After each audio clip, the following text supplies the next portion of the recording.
தமிழக வாழ்வுரிமை கட்சியின் சார்பாக நிர்வாகிகள் கலந்தாய்வு கூட்டம். நீலகிரி மாவட்டத்தில் உள்ள பைன் ஃபாரஸ்ட் பகுதியில் சுற்றுலா தலத்தில் உள்ள நடைபாதை கடைகளை அகற்ற நடவடிக்கையில் ஈடுபட்டு வரும் வனத்துறை மற்றும் நகராட்சி நிர்வாகத்தை கண்டித்து தமிழக வாழ்வுரிமை கட்சியின் தலைமை நிலை செயலாளர் கண்ணன் உதகையில் பேட்டி. நீலகிரி மாவட்டம் உதகை ஃபிங்கர் போஸ்ட் பகுதியில் தமிழக வாழ்வுரிமை கட்சியின் சார்பாக நிர்வாகிகள் கலந்தாய்வு கூட்டம் ஊட்டி தொகுதி செயலாளர் அப்துல் ரியாஸ் மற்றும் கோத்தகிரி தொகுதி செயலாளர் சுதாகர் ஆகியோர் தலைமையில் நடைபெற்றது. இதில் நீலகிரி மாவட்ட மக்களின் கோரிக்கைகள் மற்றும் முக்கிய பிரச்சனைகள் குறித்து விவாதிக்கப்பட்டது. இதில் சுற்றுலா பகுதியான பைன் ஃபாரஸ்ட் பகுதியில் சுமார் 20க்கும் மேற்பட்ட கடைகள் உள்ளதாகவும் கடந்த 2 ஆண்டுகளுக்கு முன்பு தற்காலிகமாக கடைகளை மூட மாவட்ட நிர்வாகம் சார்பில் அறிவுறுத்தப்பட்டதாகவும் ஆனால் தற்போது வரை அப்பகுதியில் கடைகளை திறக்க அனுமதி மறுக்கப்படுவதாகவும் விவாதிக்கப்பட்டது. கோவை மற்றும் நீலகிரி பகுதியில் உள்ள மக்களின் வாழ்வாதார பிரச்சனைகளை பகுதியிலே கடைகளை அமைத்து தன்னுடைய வாழ்வாதாரத்தை நிறைவு செய்வதற்கு தமிழக வாழ்வுரிமை முன்னிருக்கும். உடனடியாக அதுக்கான தீர்வுகள் நடைபெறும். அப்படி இல்லை என்றால் ஜனவரி மாதம் நடைபெற்ற சட்டமன்ற கூட்டத்தொடரில் அண்ணன் வேல்முருகன் அவர்கள் இந்த பிரச்சனையை எடுத்து அந்த மக்களுக்கான உரிமைகளை மீட்டு தருவார்கள். கேள்வி.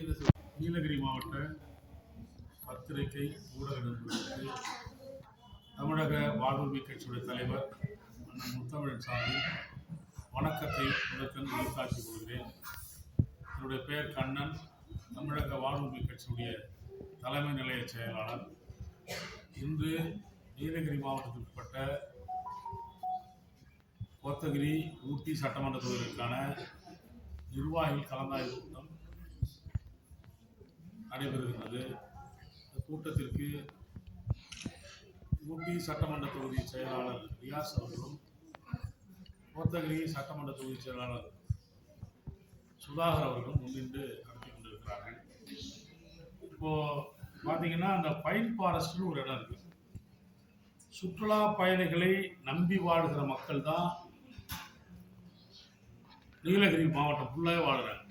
எல்லா இடங்கள்லையும் அவங்க தான். ஆனால் வாழ்வாதாரத்தை பறிக்கிற வகையில் அந்த பகுதியில் இருக்கிற மக்கள், மலைவாழ் மக்கள்,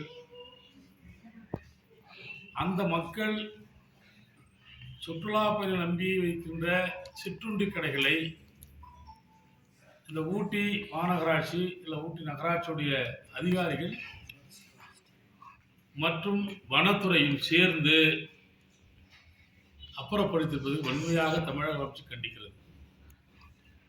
ஒரு மனிதன் வாழ்வதற்கு மூலதனமாக தன்னுடைய பொருளாதாரத்தை ஈட்டுவதற்காக ஒரு சிறிய வணிக நிறுவனத்தை கூட இந்த அரசு, இந்த வனத்துறை அதிகாரிகள், இந்த நகராட்சி அதிகாரிகள் முடக்கிறார் என்று சொன்னால் அது மிக மிக கேவலமானது.